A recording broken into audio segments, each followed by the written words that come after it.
وہ جماعت لے کر گئے تھے جنگل میں، تو ویسے انسانوں کو کاٹ کے کھا جاتے ہیں۔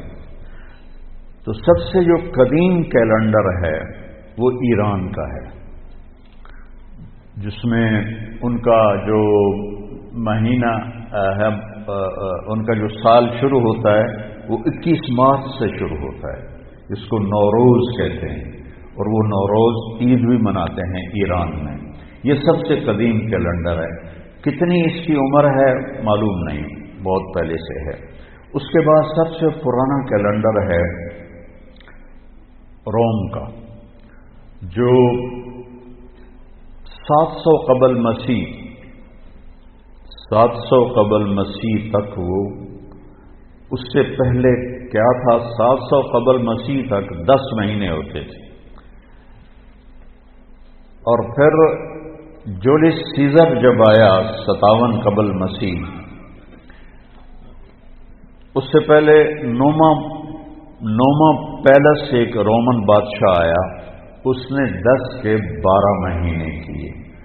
سال مارچ سے شروع ہوتا تھا، اس نے جنوری فروری کو اس میں شامل کیا۔ پھر 57 قبل مسیح جولیس سیزر بہت بڑا گزرا ہے ان کا ایک بادشاہ، اس نے اس میں کوئی ترمیم کی اور ایک نام اپنے نام سے اس نے مہینے کا رکھا، جولائی، جولیس سے۔ جولیس کے بعد تھا اگسٹس جو روم کا بادشاہ تھا، اس نے پھر ایک اپنے نام سے مہینے کا نام رکھ دیا، اگست۔ یہ جتنے نام ہیں یہ رومن دیوتاؤں کے نام ہیں سوائے ان لوگوں کے۔ جولائی جولیس سیزر کے نام پر ہے، اور اگست جو ہے یہ اگسٹس کے نام پر ہے۔ باقی جو 10 مہینے ہیں یہ یونانی دیوتاؤں کے نام پر ہیں۔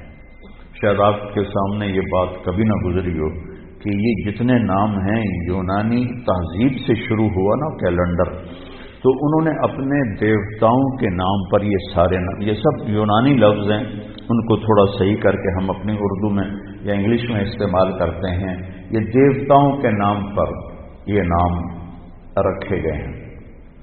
اور پھر جب حضرت عیسیٰ علیہ السلام کا زمانہ آیا تو انہوں نے اس کیلنڈر کو عیسوی کیلنڈر بنایا، اور حضرت عیسیٰ علیہ السلام کی تاریخ پیدائش سے اس کو شروع کیا۔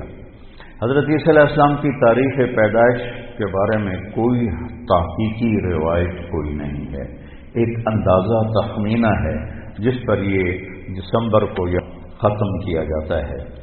پھر یہ چلتا رہا حضرت عیسیٰ علیہ السلام کی پیدائش سے، تو ان کا بھی سال مارچ میں ختم ہوتا تھا اور اپریل میں پہلا مہینہ ہوتا تھا، اپریل میں پہلا مہینہ ہوتا تھا۔ پھر 1564 میں، سن 1564 عیسوی میں فرانس کے بادشاہ نے اس میں تبدیلی کا حکم دیا اور جنوری کو پہلا مہینہ قرار دیا اور دسمبر کو آخری مہینہ قرار دیا۔ اور اس وقت چونکہ ذرائع ابلاغ نہیں تھے تو کچھ لوگوں کو پتہ چلا، کچھ کو نہ پتہ چلا، تو بہت سے لوگ 1 اپریل کو نیا سال مناتے تھے، تو ان کو لوگ ان پر مذاق ان کا اڑاتے تھے، یہاں سے 1 اپریل فول بنا۔ اس کو بھی کسی مسلمانوں کے ساتھ جوڑ دیتے ہیں کہ مسلمانوں کے ساتھ یہ ہوا تھا، تو پھر انہوں نے یہودیوں نے یہ طریقہ رائج کر دیا کہ اپریل فول مناؤ۔ اب تو خیر کسی کو پتہ بھی نہیں ہے۔ تو اپریل فول جو بنا تھا وہ یہاں سے بنا تھا کہ 1564 میں فرانس کے، اس کا نام نئی تاریخ میں آتا، اس نے جنوری کو پہلا مہینہ کر دیا، تو بہت سے لوگ 1 اپریل کو ہی پہلا مہینہ سمجھتے تھے اور 1 اپریل کو اپنی وہ خوشی مناتے تھے، تو ان کو بیوقوف کہا جاتا تھا، اس سے اپریل فول بنا۔ پھر 6 جولائی 1582، آج جو کیلنڈر آپ کے ہاتھ میں ہے یہ 6 جولائی 1582 کو گریگورین اس کو کیلنڈر کہتے ہیں۔ گریگوری یہ پوپ تھا روم کا، اس نے 30 دن، 31 دن، 28 دن، لیپ سال میں 29 دن، یہ سارا سٹ کر کے یہ 1582 سے یہ کیلنڈر چلا آ رہا ہے۔ ایک کیلنڈر ہے جو ہمارے ہندوستان کا ہے، وہ ہے وکرمی کیلنڈر. اس کو مہاراجا وکرما جیت تھا جو مدھیہ پردیش جو آج ریاست ہے، اس میں ایک شہر تھا اجین، وہاں کا وہ بادشاہ تھا اور ہندوستان اس نے سارا فتح کیا. 117 سال اس نے عمر پائی. اور یہ کالوں لوگ، کاسٹ ہے نا کالوں، یہ وکرما جیت کی اولاد ہیں، وہ کالوں تھا. اور اس نے اپنی پیدائش سے ہندی کیلنڈر شروع کیا. 102 قبل مسیح، حضرت عیسیٰ علیہ السلام کی پیدائش سے 102 سال پہلے وہ پیدا ہوا اور 15 عیسوی میں مرا. تو 117 سال اس نے گزارے اور بہت نیک بادشاہ تھا، بہت رحم دل بادشاہ تھا. وہ لوٹتا نہیں تھا، لٹاتا تھا. ہمارے بادشاہ تو لوٹتے ہیں، لٹاتے نہیں ہیں. ان پاگلوں کو یہ نہیں پتا کہ پائی پائی کا حساب دینا ہوگا، ایک ایک پائی کا حساب دینا ہوگا، ایک ایک خیانت. ایک حدیث شریف میں آتا ہے کہ آپ نے فرمایا من المفلس، غریب کون ہے؟ کہا جی من لا درہم لہو، جس کے پاس پیسے نہ ہوگا. نہیں، المفلس من امتی من یاتی یوم القیامہ بالحسنات امثال الجبال. سب سے غریب آدمی میری امت کا وہ ہے جو قیامت کے دن لائے گا نیکیاں پہاڑوں کی طرح. لیکن چکر باز تھا، اس کا مال لوٹا، اس کا مال لوٹا، اس کے پیسے دبائے، اس کی زمین پہ قبضہ کیا، اس کی زمین پہ قبضہ کیا. قبضہ مافیا پورے 4 صوبوں میں کام کر رہا ہے. تو ان زمینوں پہ قبضے کیے، پٹواری حاضر اور تحصیلدار حاضر، اوپر تک سب لائن حاضر ہوتے ہیں، سب کو جا رہا ہوتا ہے. کیسے دھوکے میں پڑے ہوئے یہ لوگ. یہ پاگل جانتے نہیں کہ جو ہی موت آتی ہے تو آدمی زیرو ہو جاتا، زیرو ہو جاتا. جو تو عاصم کی موت نے جھنجھوڑ دیا ہے. روزانہ اس کی قبر پہ جاتا تھا تو اس کے وہ تختی لگی دیکھ کے ایسے حیران ہو کے دیکھتا رہتا تھا اور آنسو بھی نکلتے رہتے تھے. مٹی ہو گیا، مٹی ہو گیا. جو کچھ یہ بے وقوف حرام راستوں سے بنا رہے ہیں، لوگوں کے مال لوٹ کے بنا رہے ہیں، یہ برباد ہو جائیں گے مرتے وقت. ان کا مرنا مشکل ہو جائے گا. تو وہ کیا ہوگا؟ لوگ آئیں گے، یا اللہ اس نے میرا مال دبایا، اس نے میری زمین دبائی، اس نے میرے ساتھ یہ کیا، اس نے میرے ساتھ یہ کیا. اچھا اتنی نیکیاں تو لے جا، اتنی تو لے جا، اتنی تو لے جا، اتنی تو لے جا، اتنی تو لے جا. ایسا ایسا ایسا ساری نیکیاں لوگ لے جائیں گے اور لوگوں کے حق باقی ہوں گے. کہیں گے یا اللہ ہم نے بھی اس سے لینا تھا، اب اس کی نیکیاں تو ہیں کوئی نہیں. تو اللہ تعالیٰ کہے گا انہوں نے جو گناہ کی ہیں اس کے سر پر ڈالو. تو گناہ کیا زید نے، سر پہ ڈالا بکر کے، اور وہ دوسرا آیا جی میرا حق بھی ہے کہ اپنے گناہ اس پہ ڈالو، میرا حق بھی ہے کہ اپنے گناہ اس پہ ڈالو. یہاں تک کہ گناہوں کا پہاڑ اکٹھا ہو جائے گا اور ساری نیکیاں کر کے جہنم میں گرا دیا جائے گا. یہ دیکھ رہے ہو، ایک بالشت زمین، ایک گٹھ زمین جس نے کسی کی دبا لی. یہاں تو ایکڑوں پہ قبضے ہو جاتے ہیں. تو قیامت کے دن 7 زمینوں کو توق بنا کے اس کی گردن میں ڈال دیا جائے گا. کیسے اٹھائے گا وہ؟ کس طرح مقابلہ کرے گا؟ آج تو اس نے دھونس سے، طاقت سے، کلاشنکوف سے پٹواریوں کو خرید، تحصیلداروں کو خرید، اے سی کو خرید، ڈی سی او کو خرید، کمشنر کو خرید، سارا کچھ کر لیا. یہ سارے لائن حاضر ہو جائیں گے. وہ بہت نیک بادشاہ تھا، 117 سال عمر پائی. اس وقت تو مذہب ہی کوئی نہیں تھا. تو اگر وہ بت پرست نہیں ہوگا تو جن کو اسلام کی دعوت نہیں پہنچی ان کی بھی اللہ بخشش فرما دے. تو اس کی نیکی کے اس نے پورے ہندوستان پہ حکومت کی. تو تو اس نے یہ کیلنڈر بنایا جو ویساکھ سے شروع ہوتا ہے، ویساکھ۔ اب تو ہمیں بھی بھول گئے، ہمارے بڑوں کو نام یاد تھے، لیکن چونکہ تاریخ میرا مطالعہ رہتا ہے تو اس لیے مجھے یہ یاد ہے کہ ویساکھ سے شروع ہوتا ہے۔ ویساکھ اور جیٹھ، ہاڑ، ساون، بدرو، اس قسم کے اس کے نام ہیں۔ تو ایک کیلنڈر ہمارے ہندوستان کا ہے، یہ اس عیسوی کیلنڈر سے بھی پرانا ہے، اور پھر ایک کیلنڈر ہمارا ہے قمری، یہ سب سے بہترین کیلنڈر ہے۔ سارے کیلنڈر سورج سے جوڑ کے بنائے گئے ہیں، تو ہمارا کیلنڈر اللہ نے ہمیں دیا چاند سے۔ 17 ہجری میں حضرت عمر رضی اللہ تعالیٰ عنہ کی حکومت تھی۔ ابو موسیٰ اشعری رضی اللہ تعالیٰ عنہ یہ گورنر تھے بصرہ کے، تو انہوں نے خط لکھا کہ امیر المومنین آپ کے خط آتے ہیں، نہ پتہ ہوتا ہے یہ کب نافذ ہونا ہے اور نہ پتہ ہوتا ہے یہ کب ختم ہونا ہے، تو ارخ لنا، تو ہمارے لیے کوئی کیلنڈر بنائیے۔ تو حکومت بہت پھیل چکی تھی، 22 لاکھ مربع میل میں حکومت پھیل چکی تھی، تو حضرت عمر کو یہ بات بڑی پسند آئی، تو انہوں نے سب کو جمع کیا۔ فرمایا بھائی ابو موسیٰ کا خط آیا ہے تو ہمیں اپنا کوئی کیلنڈر بنانا چاہیے۔ سب نے کہا بالکل صحیح ہے۔ تو فرمایا کہاں سے شروع کریں؟ تو ایک رائے آئی میلاد النبی سے شروع کریں، ولادت نبی سے شروع کریں۔ ایک رائے آئی غزوہ بدر سے شروع کریں، ایک رائے آئی فتح مکہ سے شروع کریں۔ آپ نے حضرت علی سے پوچھا تمہاری کیا رائے ہے؟ کہا ہجرت سے شروع کریں، کہ ہجرت سے اسلام زندہ ہوا، آپ کی ہجرت ہوئی تو اسلام کے دروازے کھلے۔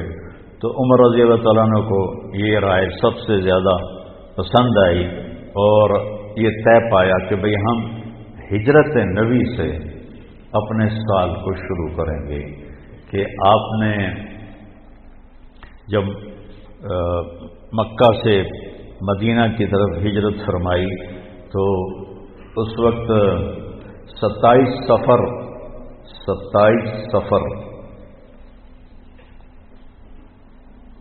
جمعرات کا دن تھا۔ آپ ابو بکر رضی اللہ عنہ کے پاس گئے کہ ابو بکر جانے کا حکم آ گیا ہے۔ تو انہوں نے کہا یا رسول اللہ میں بھی ساتھ ہوں؟ کہا۔ تو وہ رونے لگے خوشی سے، کہ میرے پاس ایک اونٹنی ہے جو ایک بڑی مشہور آپ کی اونٹنی ہے کسوا، یہ ابو بکر نے آپ کو دی تھی، کہ وہ میں آپ کو گفٹ کرتا ہوں اس دن کے لیے۔ کہ نہیں میں پیسے لوں، ہجرت ہے میں پیسے دوں گا، مدینے جا کے پیسے دوں گا۔ تو جمعرات کو یعنی شب جمعہ آپ تہجد کے وقت میں ابو بکر آپ کے پاس تشریف لائے، آپ دونوں حضرات۔ ابو بکر کہنے لگے یا رسول اللہ میں نے ایک غار تلاش کیا ہوا ہے، ادھر ہے مدینہ اور ادھر ہے غار ثور، بالکل مخالف سمت میں، تو پہلے ہم وہاں جا کے چھپتے ہیں، جب ہماری تلاش ماٹھی پڑ جائے گی تو پھر ہم نکل پڑیں گے۔ اور ایک ان کا دوست تھا عبداللہ بن اریقط، ابو بکر صدیق رضی اللہ تعالیٰ عنہ، کافر تھا، اس کو رہبر بنایا۔ اس سے پتہ چلتا ہے کہ کافر سے کام لیا جا سکتا ہے۔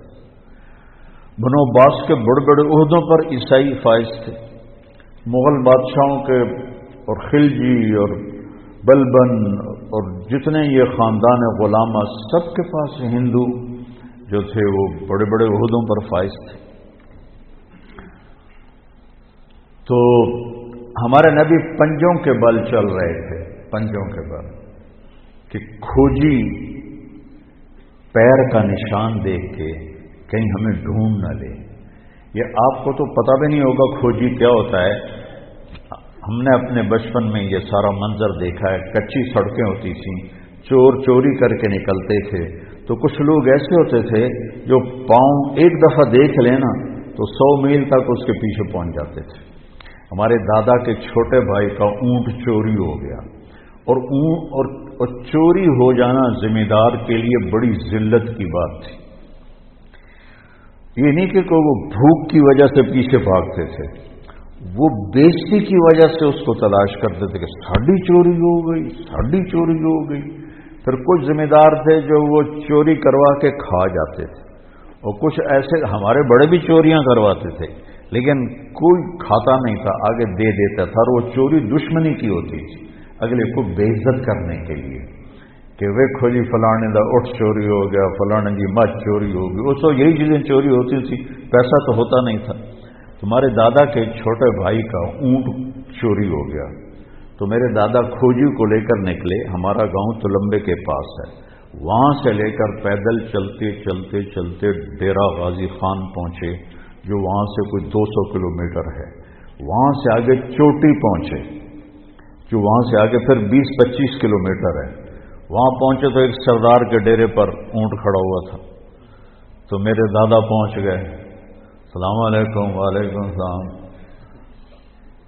اٹھ جی ساڈا ہے، اسی لین آئے ہیں۔ وہ کہنے لگا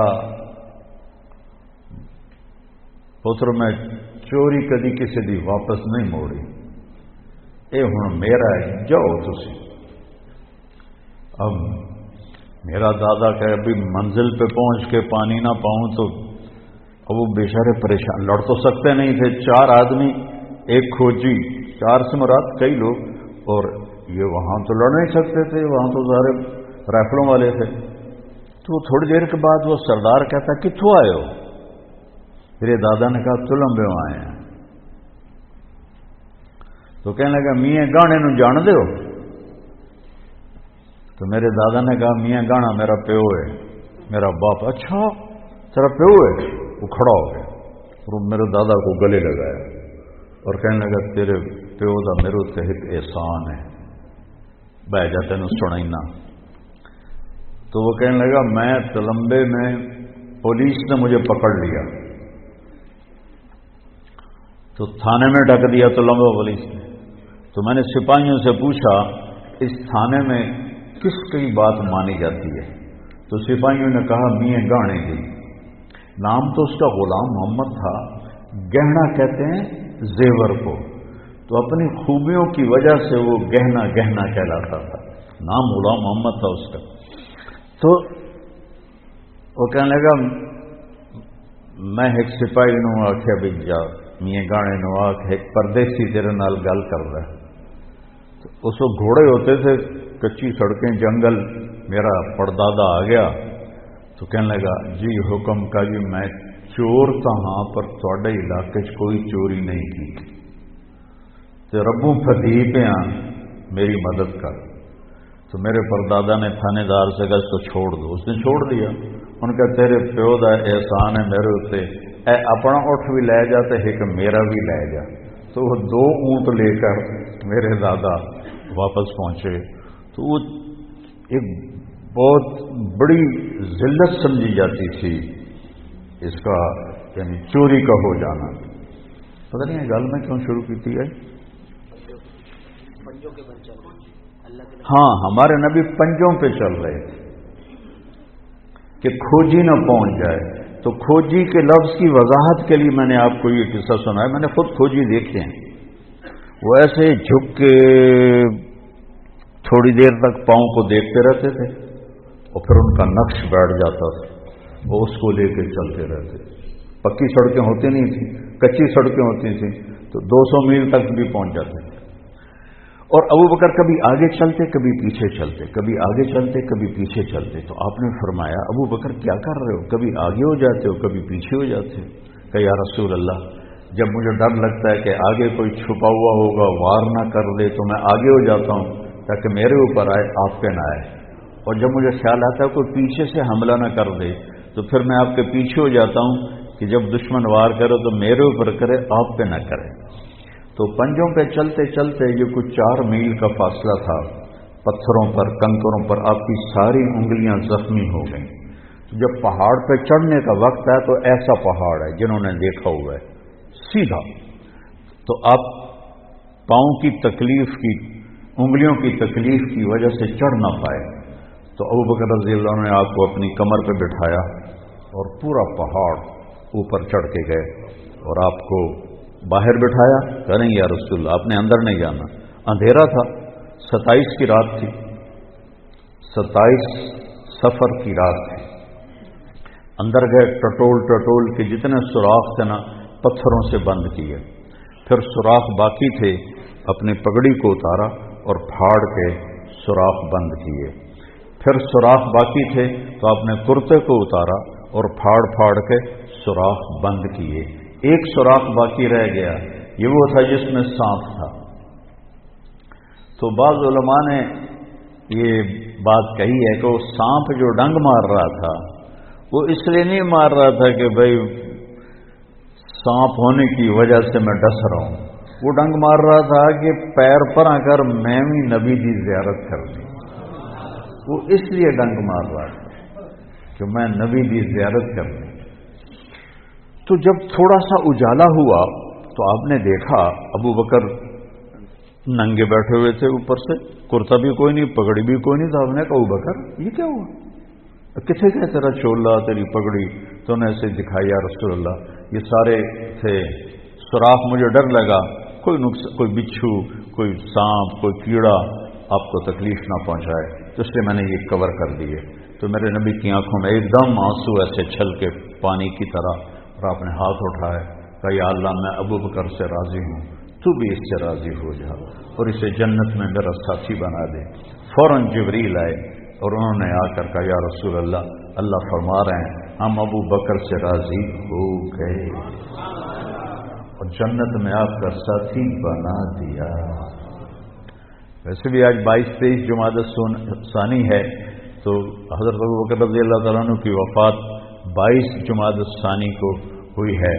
تو اس کی نسبت میرے ذہن میں تو میں کوئی تیاری کر کے تو آتا نہیں ہوں، جو اللہ تعالیٰ جدھر مجھے لے جاتا ہے میں چل کے آپ کو بتا دیتا ہوں. لیکن تھوڑا سا میرا یہ فوکس تھا کہ میں وقت کے بارے میں آپ کو بتاؤں. تو وہ ہجرت سے کیسے شروع ہوا؟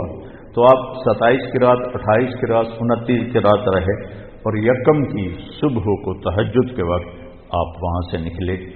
تو آپ نے مکے کو دیکھا تو کہیں کہیں چراغ ٹمٹماتے تھے. تو آپ نے کہا یا مکہ تو ما اطیبک من بلد واحبک الی لولا ان قومی اخرجونی منک لما سکنت غیرک. اے مکہ تو مجھے کتنا محبوب ہے، اگر میری قوم مجھے نہ نکالتی تو میں تمہیں چھوڑ کے کبھی نہ جاتا. اور آپ نے وہاں سے سفر شروع کیا اور 8 ربیع الاول کو آپ قباء میں پہنچ گئے.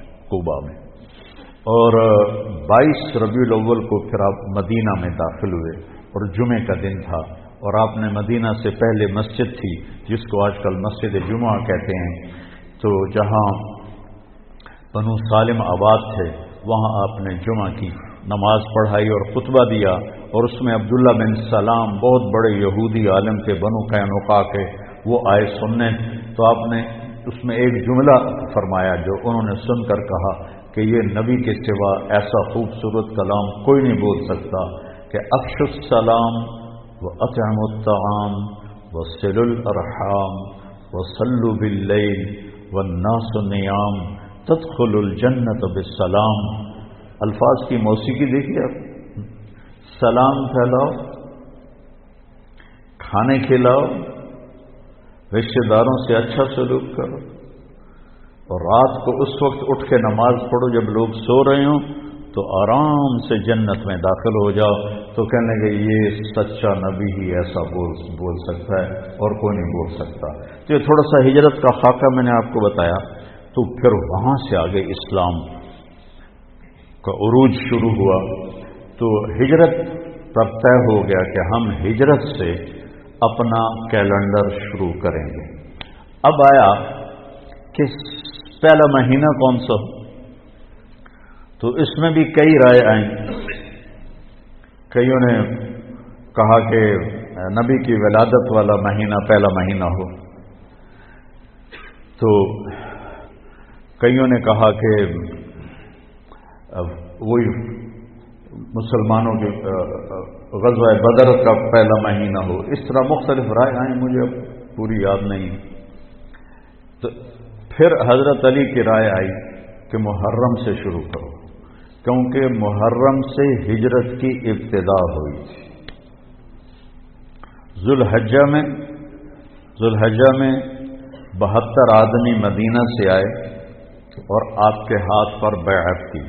حضرت عباس رضی اللہ عنہ کو آپ ساتھ لے کر گئے، وہ مسلمان نہیں تھے، اور اب انہوں نے پہاڑ ہٹا دیے ہیں۔ وہاں مینا میں ایک مسجد پرانی سی نظر آتی ہے، جو پیدل جائیں گے نا، تو میں نے تو وہاں نماز بھی پڑھی ہے، اذان بھی دی ہے، جماعت بھی میں نے ہی کرائی ہے، کوئی بھی وہاں نہیں تھا تو شرطے آ گئے تو ان کو میں نے جماعت کروائی۔ میں پیدل چلا گیا تھا عزیزیہ سے، وہاں بیٹھ کر تھوڑا سا وہ میں نقشہ اپنے دماغ میں سوچ رہا تھا کہ یہاں مدینے کے ساتھی اکٹھے ہوئے 72، 2 عورتیں ام منی ام عمارہ اور 70 مرد، اور ادھر میرے نبی اور آپ کے چچا عباس، گپ اندھیرا، رات کا آخری حصہ۔ تو آپ نے تو حضرت عباس نے پہلے بات کی کہ دیکھو بھائی، یہ ہم بنو ہاشم اپنے بھتیجے کی حفاظت کر رہے ہیں، دشمنوں سے اس کا بچاؤ کر رہے ہیں۔ تم اگر یثرب نام تھا، یثرب غم کو کہتے ہیں، اگر تم اسے لے جانا چاہتے ہو تو پھر اس کی حفاظت کرو گے، اگر نہیں کر سکتے اور کل کو چھوڑ دو گے تو آج ہی چھوڑ دو۔ تو ایک صحابی ہیں اسد بن زرارہ، کہنے یا رسول اللہ، اگر آپ کی اجازت ہو تو میں جواب دوں، ایسا جواب دوں گا کہ آپ کے چچا کی کوئی توہین نہیں ہوگی۔ ہم نے کہا دو۔ تو وہ کہنے لگا عباس، چوڑیاں تو ہم نے بھی نہیں پہنی ہوئی، ہم بھی جنگوں میں پروان چڑھے ہیں اور تلواروں کی جھنجھناہٹ ہمارے نغمے رہے ہیں، تو کسی ایسے آدمی کو اپنا سردار بنانا جسے قوم نکال دے کوئی آسان کام ہے عرب کے ماحول میں؟ کسی ایسے دین کو قبول کرنا جسے سب عرب نے رد کر دیا ہو آسان ہے عرب کے ماحول میں؟ جب ہم یہ کر چکے ہیں تو حفاظت بھی کر کے دکھائیں گے۔ تو کہ یا رسول اللہ بیعت کے لیے ہاتھ بڑھائیں۔ تو ایک دم ایک صحابی کھڑے ہوئے، حضرت عباس بن مرداس، وہ عباس بن عبد المطلب چچا، عباس بن مرداس ان میں سے مدینے والوں سے، ٹھہرو ٹھہرو ٹھہرو ٹھہرو ٹھہرو، مدینے والوں سے ٹھہرو ٹھہرو ٹھہرو ٹھہرو ٹھہرو، کیا ہوا؟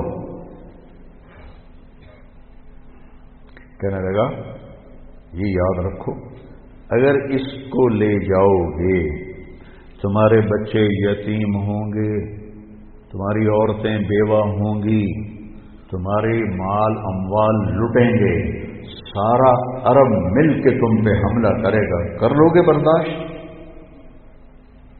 تو لے جاؤ، اور نہیں ابھی چھوڑ دو۔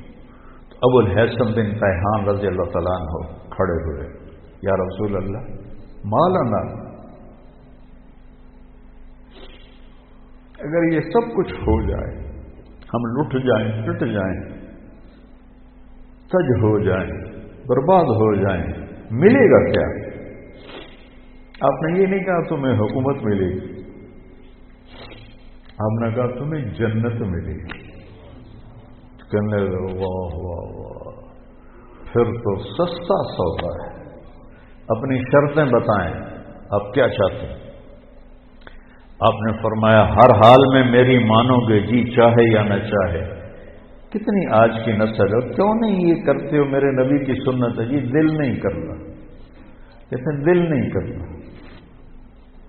میرے نبی نے یہ پتہ پہلے دن کاٹ دیا کہ جی چاہے یا نہ چاہے میری اطاعت کرو گے، میری مانو گے، اپنے جی کو نکال دو بیچ میں سے، ورنہ گمراہ ہو گئی۔ تو تمہیں کہہ رہا ہوں اپنے جی کو بیچ میں سے نکال دو، میں اپنے آپ کو بھی کہہ رہا ہوں، ورنہ جہنم کے کھڈے کے سوا کوئی جگہ نہیں ہے۔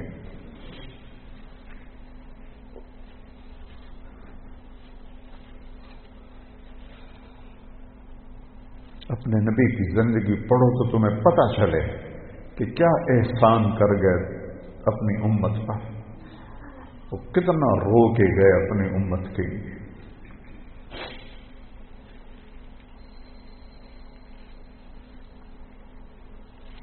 ایک رات آپ دعا کر رہے تھے، یا اللہ ابراہیم علیہ السلام نے تجھ سے کہا فمن تبعنی فإنہ منی ومن عصانی فإنک غفور رحیم.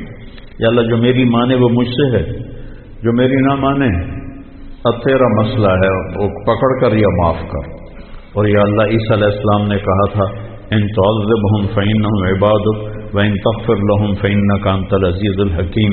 یا اللہ تو معاف کر، تیری مرضی، پکڑ کر تیری مرضی. چوائس دے دی. کہا یا اللہ میں صرف ایک ہی بات کرتا ہوں، امتی امت. میں یہ نہیں کہتا ہوں کہ پکڑ یا چھوڑ، میں کہتا ہوں معاف کر معاف کر معاف کر. اور آپ کی دھاڑیں نکل گئیں. تو جبریل آئے، اللہ نے بھیجا، میرے حبیب آپ کیوں رو رہے ہیں؟ اللہ کو تو پتا تھا کیوں رو رہے ہیں، آپ تک بات پہنچانی تھی. کہ جبریل مجھے میری امت کا غم رلا رہا ہے. ہم پیدا بھی نہیں ہوئے تھے اور وہ ہمارے لیے رو رہے تھے. تو کوئی گنجائش ہے کہ ہم ان کے طریقے کو چھوڑ کر کسی اور طرف جائیں؟ نیا سال آ گیا ہے، سال تو ہوئی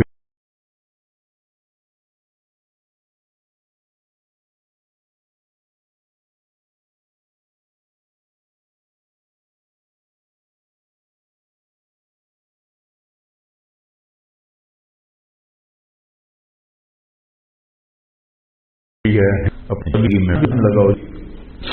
تو اللہ نے آ کے جبریل نے کہا یا رسول اللہ، اللہ فرما رہے ہیں ہم آپ کو آپ کی امت کے بارے میں خوش کر دیں. فرمایا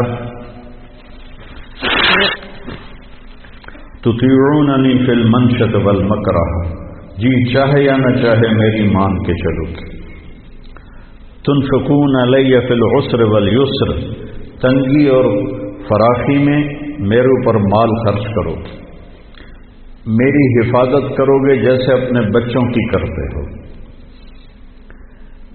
بھلائی کو پھیلاؤ گے، برائی کو مٹاؤ گے، اللہ کے راستے میں جہاد کرو گے، لوگوں کی لان تان سن کر اللہ کی اطاعت سے نہیں ہٹو گے. لوگوں کی لان تان، لوگ تانے دیں گے، کیا کیا کہیں گے. میں جب آج سے 52 سال پہلے جب میں اللہ نے مجھے میڈیکل سے موڑا اور میں نے مدرسے میں جانے کا کہا تو پورا خاندان 6 مہینے صرف میں ٹارگٹ ہوتا تھا. گالیاں، تانے، رائمنڈ والوں کو گالیاں، مولویوں کو گالیاں، مجھے گالیاں. میں تو ان کی اولاد تھا، پھر مجھے بھی گالیاں. کہ پرواہ نہیں کرو گے، ڈٹ کے چلو گے، جم کے چلو گے. تو نے کہا جی اور کچھ؟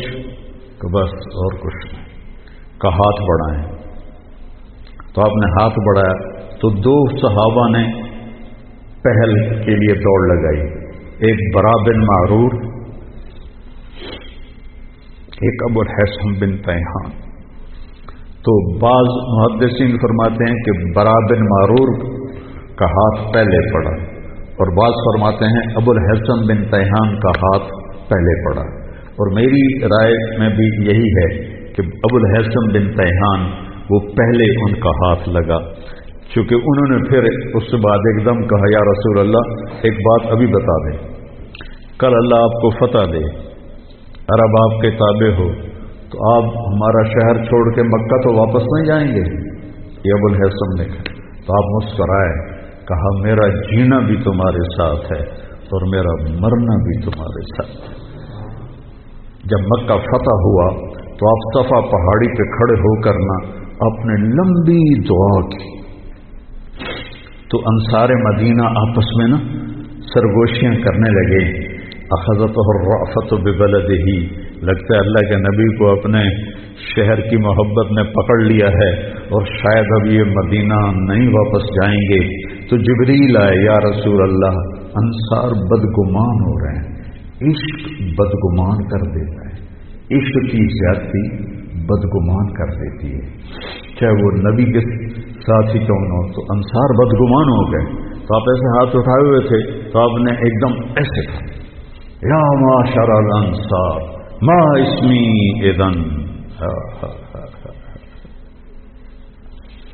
پڑھا کرو یہ کہانیاں، تم پتہ نہیں کیا دیکھتے رہتے ہو، کیا سنتے رہتے ہو، کیا کرتے رہتے ہو، زندگی جیسی دولت کو ضائع کرتے ہو، زندگی جیسی دولت، ایک ایک پائی پہ لڑتے ہو اور زندگی جیسا سرمایہ برباد کرتے ہو۔ اے انصار کی جماعت، جانتے ہو میں کون ہوں؟ انا محمد بن عبداللہ، انا رسول اللہ، میں محمد میں اللہ کا رسول، میں تمہیں بول دے چکا ہوں، میرا مرنا بھی تمہارے ساتھ ہے، میرا جینا بھی تمہارے ساتھ۔ تو سارے انصار رونے لگے گا، یا رسول اللہ، محبت کی شدت کی وجہ سے بدگمانی پیدا ہوئی ہے، کوئی ایمان کی کمزوری کی وجہ سے نہیں۔ تو آپ نے فرمایا اللہ اور اس کا رسول تمہارا عذر قبول کرتے، سبحان اللہ، اس کا رسول تمہارا عذر قبول کرتے۔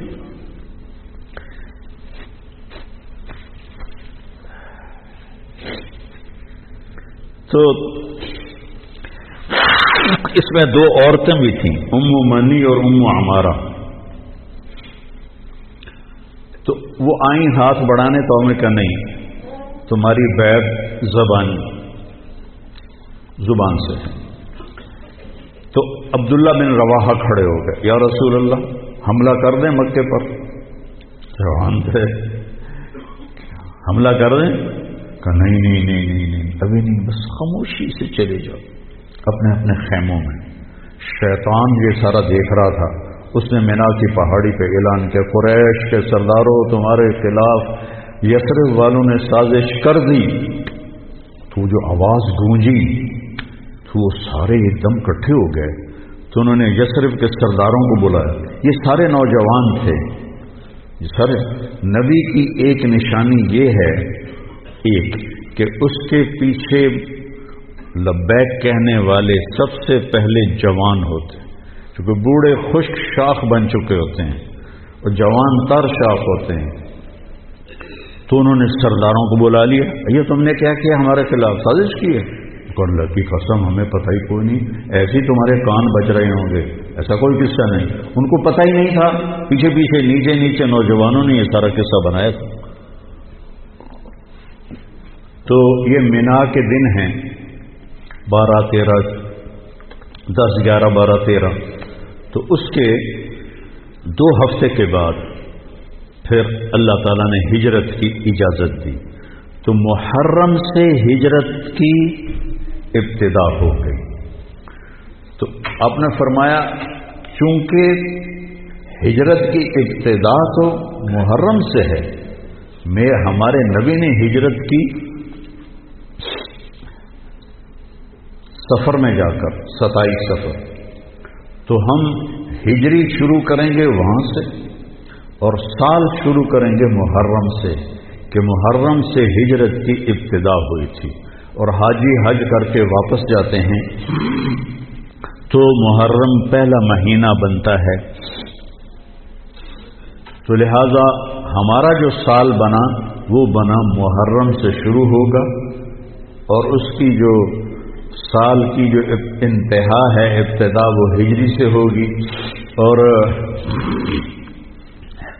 صحابہ اجازت لے رہے تھے، جا رہے تھے، ابوبکر صدیق نے اجازت مانگی تو آپ نے انکار کر دیا، تو کہا یا رسول اللہ میں آپ کے ساتھ جاؤں گا؟ آپ نے کہا ہاں۔ حضرت عمر رضی اللہ عنہ نے اجازت مانگی، آپ نے دے دی، تو حضرت عمر رضی اللہ تعالیٰ عنہ نے زرہ پہنی، تلوار سجائی اور بیت اللہ کا طواف کیا، اور جہاں سارے قریشی بیٹھے تھے وہاں کے کھڑے ہو گئے، کہا بھائی جو یہ چاہتا ہو کہ اس کی بیگم بیوہ ہو جائے، بچے یتیم ہو جائیں، تو یہ میں مکہ چھوڑ کے جا رہا ہوں، جس مائی کے لال میں طاقت آئے اور مجھے روک کے دکھائے۔ ایک بھی نہیں اٹھا، ایک بھی نہیں اٹھا، سارے سہم گئے، دبک گئے۔ میرے نبی سے زیادہ دلیر تھے حضرت عمر، آپ چھپ کے گئے۔ حضرت عمر کا فعل سنت نہیں بننا تھا، میرے نبی کا فعل سنت بننا تھا۔ کمزوری کے وقت میں کیا کرنا ہے، ہمیں طریقہ سکھانے کے، ورنہ جبریل ایسے براق پہ بٹھاتے اور جا کے مدینے اتار دیتے۔ امت کو سبق دینا تھا، جب تم کمزور ہو تو پھر اس وقت تم نعرے بازی نہ کرو، اپنی طاقت کو حاصل کرو۔ نعروں سے بھی کبھی کوئی قوم فتح ہوتی اور بد دعاؤں سے بھی کبھی کوئی قوم برباد ہوتی، ہمارے جیسوں کی بد دعائیں۔ تو اپنی اصلاح کمزوری کے وقت میں وہ کرو جو میرے نبی نے کر کے دکھایا۔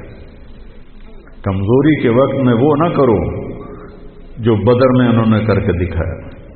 اس وقت سارا باطل ہم پر چھایا، ہمیں تو ایک جہاز کا پرزہ بھی بنانا نہیں آتا، تو وہ کتنے بے وقوف ہوں گے جو کہیں ہم کو جی ذرا پرزہ دے وے جو توڑو تو ہی بم سٹنا ہے، کیا خیال ہے دیں گے وہ؟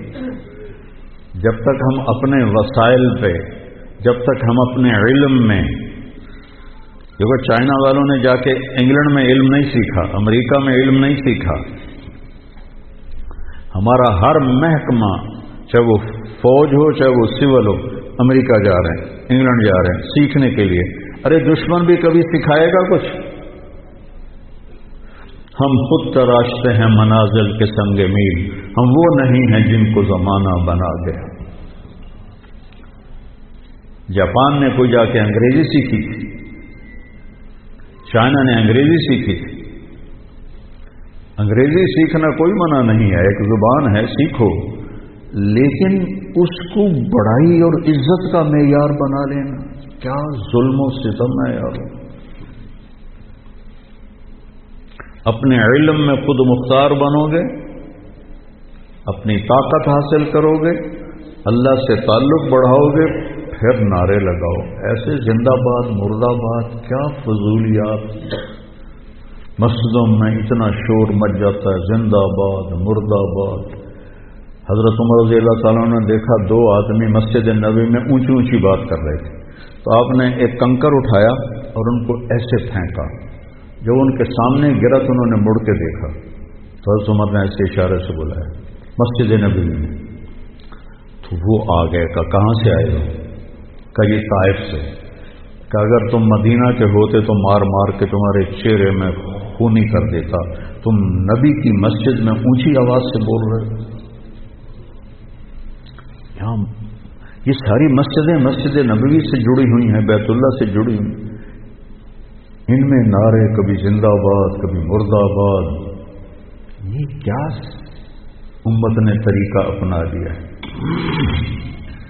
سلطان عبد المجید نے جب مسجد نبوی بنائی، جو سیکنڈ لاسٹ تھا ترکی بادشاہ، تو اس نے ساری دنیا سے کاریگر بلائے، ان کو استنبول میں ایک بستی میں ٹھہرایا اور کہا اپنے ہر ہنر والا اپنے بچے کو حافظ بنائے اور اپنا ہنر سکھائے۔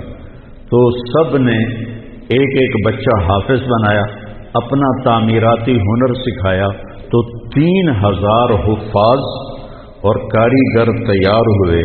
ان کو سلطان عبد المجید نے مدینہ بھیجا اور انہوں نے مسجد نبوی کی تعمیر شروع کی۔ سارا ہر پتھر پہ قرآن پڑا ہوا ہے، جو پرانی مسجد ہے۔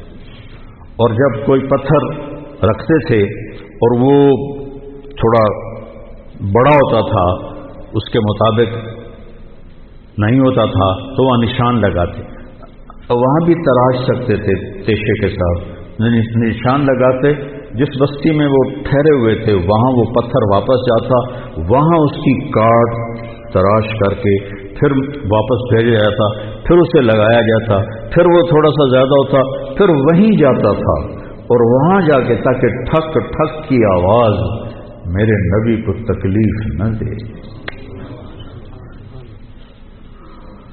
میرے نبی تو اپنی قبر میں زندہ ہیں تاکہ ان کو تکلیف نہ ہو، تو پھر اس کو واپس لا کے پھر جوڑا جاتا تھا۔ ایسے ہی بیت اللہ بنا، وہ جو پرانا اب انہوں نے گرا کے نیاب کر دیا، تو ہر پتھر پہ قرآن پڑھا گیا ہے، ہر پتھر پہ۔ اور مسجد کا ادب ایسا تھا۔ پھر اس کے بعد یہ نئی مسجد، ہر سال میں جاتا تھا، میں دیکھتا تھا وہ کاریگر سگریٹ پی رہے ہوتے تھے، دھواں اڑا رہے ہوتے تھے، اور ساتھ تعمیر کر رہے ہوتے تھے.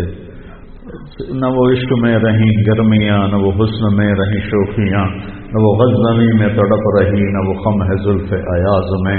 وہ زمانہ ہی بدل گیا. وہ مسلمان آئے عشاق گئے وعدہ فردہ لے کر، اب انہیں ڈھونڈ چراغ رخ زیبا لے کر. تو ہمیں قمری سال دیا گیا. اس کی وجہ مجھے سمجھ آئی 2014 میں جب میں ناروے گیا، اور ناروے میں ہے اینڈ آف دا ورلڈ، شمال میں and of the world Norway میں ہے. میں وہاں گیا. اس علاقے میں 2 مہینے سورج نکلتا نہیں اور 2 مہینے ڈوبتا نہیں. تو کیلنڈر جو شمسی ہے وہ فیل ہو جاتا ہے. رات ہے لیکن سورج نکلا ہوا پتہ نہیں دن ہے یا رات، دن ہے سورج نکلا ہوا پتہ نہیں دن ہے یا رات ہے. تو کئی علاقے ہیں ایسے اوپر شمال میں جہاں سورج کا کیلنڈر فیل ہو جاتا ہے. تو 3 گھنٹے کا اوسلو سے جہاز تھا، آگے 5 گھنٹے کا موٹر کا سفر تھا، 8 کلومیٹر کی سرنگیں تھیں، اور پھر آخری بستی مچھیروں کی تھی، وہاں سے پھر 1.25 گھنٹہ آگے موٹر کا سفر تھا. تو جب ہم وہاں پہنچے تو وہ جون جولائی سورج ڈوبتا نہیں، 1 اگست کو ڈوبنا شروع کرتا ہے. اور ہم 4 اگست کو پہنچے، اور شروع میں بس 1 تاریخ کو ایسے ڈوبتا ہے ایسے نکل آتا ہے، پھر 2 کو تھوڑا سا وقفہ کرتا ہے، 3 کو تھوڑا سا وقفہ کرتا ہے. 4 اگست کو 20 منٹ کی رات تھی، چونکہ میں 4 اگست کو کیوں مجھے یاد ہے، 4 اگست کو 20 منٹ کی رات تھی. اور ہم وہاں پہنچے تو ابھی ہم نے مغرب بھی پڑھنی تھی، عشاء بھی پڑھنی تھی، اور سورج نکلنے سے پہلے فجر بھی پڑھنی تھی. تو یہ ایک انوکھا واقعہ میرے ساتھ آیا ہے جو شاید ہی کسی اور کے ساتھ پیش آیا ہو، یا میرے ساتھ جو ساتھی تھے. وہاں میں بھاگا اور ریلنگ تھی، اس کے ساتھ کھڑے ہو کر میں نے اذان دی. مجھے اللہ کی مخلوق کو 2 دفعہ دیکھ کے ہیبت طاری ہوئی. ایک ماؤنٹ ایورسٹ کو دیکھا کہ وہ پوری طرح ننگا تھا، چوٹی خالی تھی، دیکھ کر میں بالکل گم ہو گیا. جس کے کیل اتنے بڑے ہوں وہ اللہ کتنا بڑا ہوگا. اور ایک وہ جب میں اینڈ آف دی ورلڈ پر پہنچا تو اس کا وہ منظر دیکھ کے میں گم ہو گیا. میں نے اذان دی، ٹھنڈی ہوا چل رہی تھی، تو میں نے قبلہ دیکھنا چاہا تو چاند سامنے چمک رہا تھا، سورج فیل ہو گیا تھا، چاند چمک رہا تھا. تو آج سمجھ میں آیا کہ اللہ نے ہمیں چاند کا کیلنڈر کیوں دیا ہے، کہ میرا نبی سارے زمانے کا نبی ہے. جہاں سورج نہیں نکلتا اور جہاں سورج کئی مہینے نہیں ڈوبتا، اگر وہاں کوئی مسلمان ہیں تو دن رات کا حساب کیسے لگائیں گے؟ چاند کو دیکھ کر. میں نے چاند دیکھا، واہ واہ ابھی رات کھڑی ہے. تو وہ قبلہ فٹ کیا، مغرب کی نماز پڑھی. مغرب عشاء اکٹھے پڑھنا تو مسافر کے لیے جائز ہے باقی ائمہ کے نزدیک. تو پہلے مغرب پڑھی، پھر عشاء پڑھی، پھر ساتھ ہی میں نے فجر کی اذان دی. ہاں عشاء پڑھی. ایک وطر پڑھنا بھی سنت ہے، تو میں نے کہا بھائی آج ہکو وطر پڑھو تو نہیں فرض نہ نکل جاوے. تو ایک وطر پڑھا، پھر میں نے فجر کی اذان دی، ٹک ٹک ٹک ٹک 2 سنتیں پڑھی. پھر والعصر انا اعطینا سے میں نے فرض نماز پڑھائی، اور بیٹھے تھے کہ سورج آ کے السلام علیکم. تو وہاں جا کے مجھے یہ بات سمجھ میں آئی کہ اللہ نے ہمیں چاند کا کیلنڈر کیوں دیا ہے. یہ کہیں بھی ناکام نہیں ہوتا، کہیں فلاپ نہیں ہوتا. سورج کا کیلنڈر کتنی جگہ ہیں دنیا میں جہاں فلاپ ہو جاتا ہے، ناکام ہو جاتا ہے. تو یہ ہمارے نبی کی عالمی نبوت کی ایک دلیل چاند کا نظام شمسی بھی ہے. تو بھائیو میں بہت ساری باتیں وقت کے متعلق بتا گیا. کہنا تو یہ تھا کہ ہند سا بدلا ہے تو اپنے آپ کو بھی بدلیں، توبہ کریں اپنے رب کی بارگاہ میں اور گناہوں سے توبہ کریں. پتہ نہیں کب عاصم کی طرح کس کو موت اٹھا کے لے جائے، تو نہ جانے بلا لے پیا کس گھڑی، تو کیا کیا کرے گی کھڑی دن کے دن. نہ جانے بلا لے پیا کس گھڑی، پتہ نہیں کب موت کا ڈنکا بج جائے۔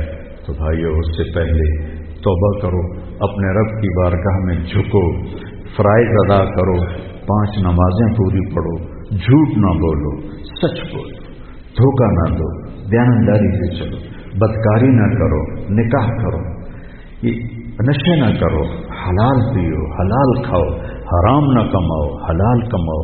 ماں باپ زندہ ہیں تو ان کے آگے اف بھی نہ کرو، بیوی بچوں سے حسن سلوک رکھو، روب جمانا نہیں۔ ماں باپ سے کہتا ہوں اولاد کی عزت کرو، اولاد کو عزت دو، انہیں ڈانٹ ڈپٹ سے نہ چلاؤ، پیار سے چلاؤ۔ اولاد سے کہتا ہوں ماں باپ کے آگے اف بھی نہ کرو کہ وہ تمہاری جنت ہیں، وہ تمہاری جنت کے دروازے ہیں، اور اپنی کمائیوں میں حلال رکھو۔ ایک دوسرے سے لڑے ہوئے ہو تو صلح کر لو، کہ اللہ پاک کو آپس کا لڑنا بالکل پسند نہیں ہے۔ اور اب یہ سیاست کا بازار گرم ہو رہا ہے، یہ نہیں منافقت ہے، منافقت کے سوا کچھ نہیں ہے، اس سے دور ہی رہو تو اچھا ہے۔ اور اگر کہیں کوئی سیاست کا کسی کو شوق ہے تو پھر اپنے مخالف کی بدخوئی نہ کرے، اس کی برائی نہ کرے، اس کو گالیاں نہ دے، اس کو برا بھلا نہ کہے، ورنہ اپنی آخرت خراب کرو گے۔ یہاں پہ میں نے ٹکے بک رہے ہیں تو ان کی کیا حیثیت؟ آج کل کے وزیروں کو کون پوچھا؟ وزیر اعظم کو کوئی نہیں پوچھتا تو وزیروں کو کس نے پوچھنا؟ جب میں لاہور پڑھتا تھا تو مغربی پاکستان ہوتا تھا، ایک صوبہ، اور اس کا گورنر تھا امیر محمد خان اکیلا، اور پورے مغربی پاکستان کے 11 وزیر، ان کا روب بھی تھا، ان کے پاس پاور بھی تھی، ان کا پروٹوکول بھی تھا، وہ دیانتدار بھی تھے۔ کیا کریں، اپنے اوپر ہی روئیں، آنسو بہائیں۔ تو بھائی توبہ کرتے ہو سارے؟ کہو میرے ساتھ، یا اللہ میری توبہ، پھر کہو یا اللہ میری توبہ، پھر کہو یا اللہ میری توبہ۔ انشاءاللہ ہماری توبہ قبول ہوگی، اور اگر کبھی ٹوٹ جائے پھر توبہ کر لینا، اللہ پھر معاف کر لے گا انشاءاللہ۔